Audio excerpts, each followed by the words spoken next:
Welcome to VVB9 news channel. అజ్ఞాతం విడిన director Ram Gopal Varma సంవత్సరం కింద నేను వేసిన ట్వీట్లకు మనోభావాలు దెబ్బతిన్నాయని కేసులు పెడుతున్నారు.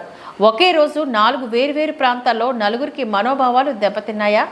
నేను ఎవరిపై ట్వీట్లు వేశానో వారి మనోభావాలు దెబ్బతినకుండా వేరే ఎవరికో మనోభావాలు దెబ్బలు ఎలా తింటాయి? దీనిపైన కేసులు ఎలా వర్తిస్తాయి? రామ్ గోపాల్ వర్మ అన్నారు. Extremely sorry to disappoint అంటే నేను ఉనికిపోతున్నాను మంచం కింద కూర్చొని ఏడుస్తున్నాను అని అందరూ what ever the media speculating వాళ్ళందరికీ చిన్న డిసప్పాయింట్మెంట్గా ఉండొచ్చు వీడియో. ఇక్కడ పాయింట్ ఏంటంటే I just want explain the whole concept. ఇప్పుడు నేను ఆల్మోస్ట్ ఒక 1 year బ్యాక్ ఏదో ట్వీట్స్ పెట్టాను అనే ఎలిగేషన్. ఆ ట్వీట్స్ ఎవరో మనోభావాలు దెబ్బతిన్నాయి. ఇక్కడ విచిత్రం ఏంటంటే 1 year బ్యాక్ పెట్టిన ట్వీట్స్ 4 డిఫరెంట్ ప్లేసెస్లో 4 డిఫరెంట్ జ్యూరిస్డిక్షన్స్లో నలుగురికి ఒకే 3-4 రోజుల వ్యవధిలో వాళ్ళ మనోభావాలు దెబ్బతిన్నాయి.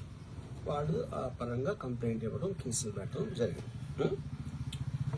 ఇక్కడ పాయింట్ 1, ఎవరి మీద అయితే నేను పెట్టానన్న వాళ్ళు చెప్తున్నారో వాళ్ళకి లేదు, ఎవరో థర్డ్ పార్టీ, అసలు సంబంధం లేనివాడు. సో ఆ కాంటెక్స్ట్లో అసలు ఈ కేసు ఎలాగా, ఈ సెక్షన్స్ ఎలా వర్తిస్తాయి అనేది అప్పుడు ఆబ్వియస్గా నాకు వచ్చే అనుమానం కానీ, నాకు కానీ నా మనుషులు కానీ, ఇది ఒక పర్సిక్యూషన్ చేయటానికి ఒక పద్ధతి ప్రకారం ఉన్న ఎలవబుల్ లాస్ని వాడుతున్నారా, లేకపోతే ఇప్పుడు వరల్డ్ ఓవర్ ఒక ఫినామినా ఏం జరుగుతుందంటే పొలిటికల్ పార్టీస్ వాళ్ళు they are weaponising the systems of the police. అది అమెరికాలో జరుగుతుంది, యూరోప్లో జరుగుతుంది, ఎక్కడ కూడా జరుగుతుంది. అప్పుడు నేను ఏ ఒక్క వ్యక్తిని, ఒక పోలీస్ ఆఫీసర్ని కానీ, ఒక పొలిటికల్ పర్సన్ కానీ నేను బ్లేమ్ చేయట్లా. I think it happens in certain ఒక ఏమంటారు దాన్ని, ఒక వే. అది అందరూ కూడా ఎంతో కొంత అది చేయటానికి టెంప్టేషన్ ఉండొచ్చు. But eventually there is the law of the land which will take the final call. So అది that I completely agree, believe in that and I abide by that as a citizen.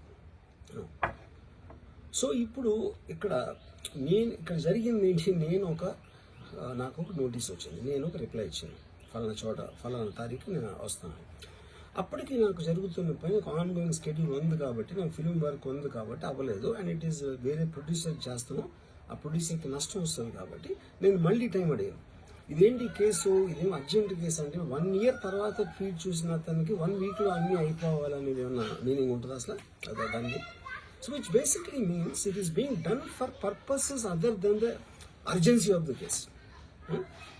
ఇప్పుడు urgency of the case అంటే మీరు మర్డర్లు ఇన్ని జరిగి సంవత్సరాలు తీసుకుని ఏదో ఏదో ఒక ట్వీట్ పెట్టిన ఎలిగేషన్ మీద హుటాహుటిని మీరు అక్కడి నుంచి పోలీసులు వచ్చేసి ఇలా చేసి అలా చేసి.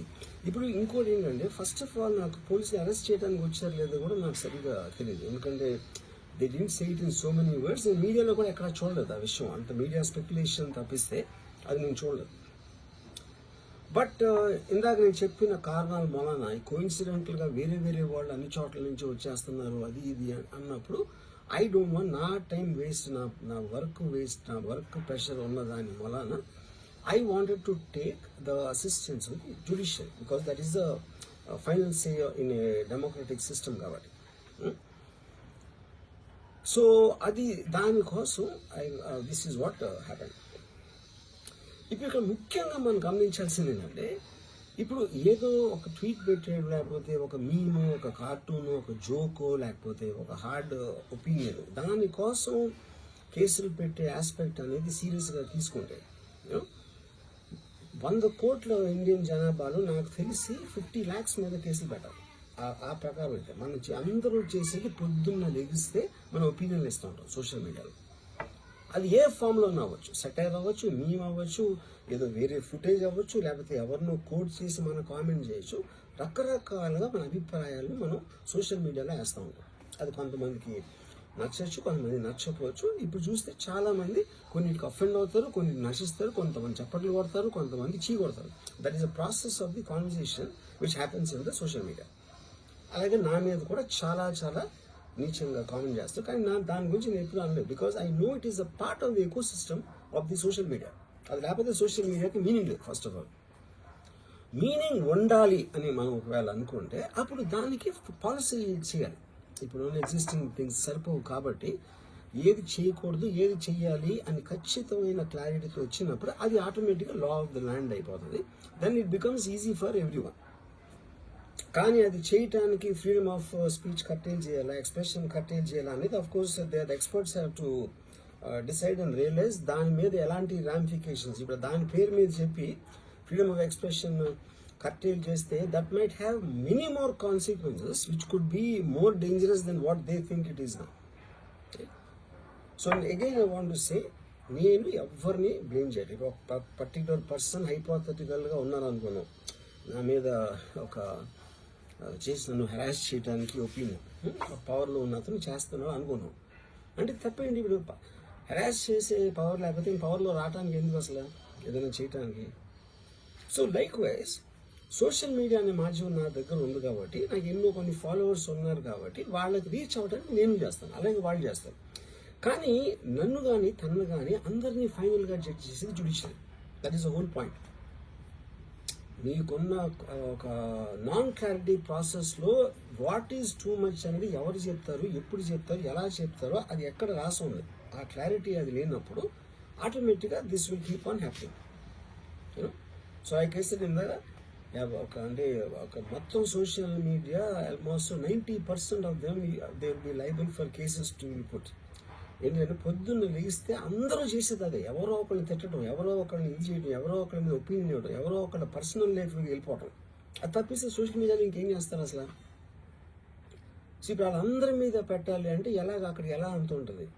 ఇంకోటి దాని అర్జెన్సీ ఏంటి, దాని ఇంపార్టెన్స్ ఏంటి, ఎంత అంటే ఇప్పుడు మర్డర్ కేసులు, టెర్రరిజం కేసులు ఇలాంటి దానికి ఒక సీరియస్ క్రైమ్స్కి ఉండాల్సిన పోలీసు సంవత్సరం క్రితం పెట్టిన ట్వీట్ కోసం అతను he didn't reply properly are he didn't reply అన్న ఒక్క దాని బేసిస్ మీద ఒంగోలు నుంచి పోలీసులు వచ్చేసి అది చేశారు అంటే I'm not able to understand the police priority ఏంటని. నేను పోలీసుని బ్లేమ్ చేయట్లేదు, I'm tracking with the system, I'm not talking about the particular police officers. Ongole police officer మాట్లాడలేదు.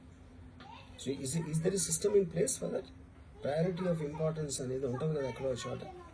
అంటే 11 o'clock నేను ఎప్పి రావాలి, నేను 10 o'clock రిప్లై ఇస్తే 10:30కి వచ్చేస్తే which means they're already there.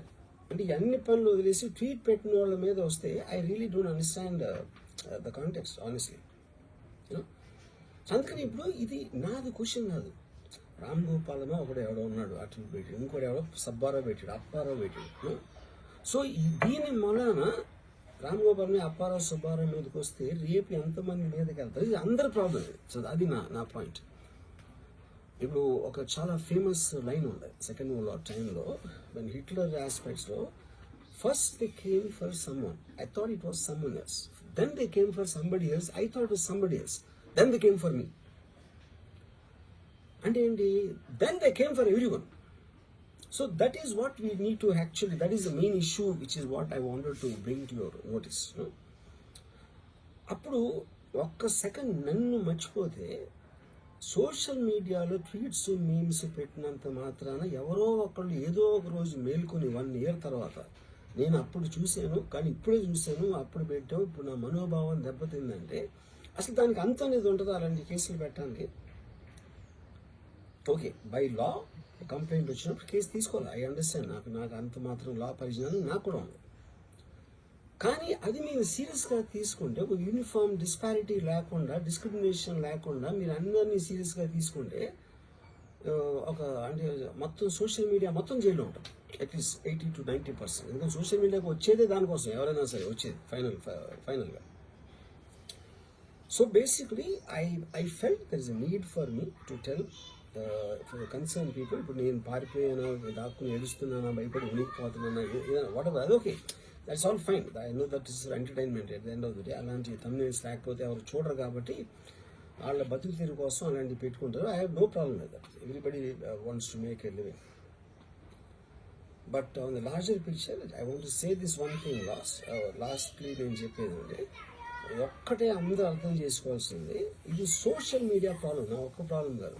That is what I will request everyone to understand, including if at all ఎవరన్నా దీన్ని పని కట్టుకుని ఇది చేసే మనుషులు ఎవరన్నా ఉన్నా కూడా ఉన్నారని నేను చెప్పట్లేదు. I don't jump the gun, but even for them I think fundamental importance is this point అనేది I wanted to tell. Thank you.